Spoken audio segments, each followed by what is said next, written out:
बोलो जमरू बाबा की, बोलो जमरू बाबा की। ओ बाबा मेरी समस्या को हल करो। लाइन में आ बच्चा, लाइन में बच्चा तारी समस्या बोल। बाबा बाबा આજે મારે પૈસાની જરૂર છે, આજે હું પૈસા નહીં આપું તો હું ક્યાંયનો નહીં રહું। તારી કુંડળી લ્યો મારી કુંડળી। તું મુંડામાં તારી બધી સમસ્યાનું સમાધાન કરી નાખું। હા બાબા, 2 કિલો ઘઉં લીધા છે દીકરા, હા બાબા, 2 કિલો ચોખા, હા બાબા, 2 છોકરાય છે। હા બાબા। વાહ બાબા, તમે તો બહુ મોટા અંતર્યામી નીકળ્યા। ગોપારા આ કુંડળી નથી, આ રેશન કાર્ડ છે।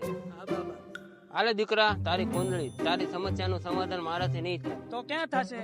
તું હોય જા બાપા સીતારામ સેલ્સમાં। હાજી મિત્રો, તમે સાચું સાંભળ્યું, અહીંયા બાપા સીતારામ સેલ્સમાં તમને તમામ પ્રકારની લોન મળી જવાની છે, જેમ કે home loan, mortgage loan, business loan, personal loan અને 2 વ્હીલર લોન। તમામ પ્રકારની લોન એક જ જગ્યાએ મળવાની છે। લોન માટે તમારે આવવાનું છે મિત્રો ઘોઘા રોડ, ગૌશાળા, રામાપીરના મંદિર પાસે બાપા સીતારામ સેલ્સ, જે ભાવનગર જિલ્લામાં એની ટાઈમ ઓલવેઝ ફર્સ્ટ છે। જય હો ડમરુ બાબા કી, જય હો ડમરુ બાબા કી, જય હો।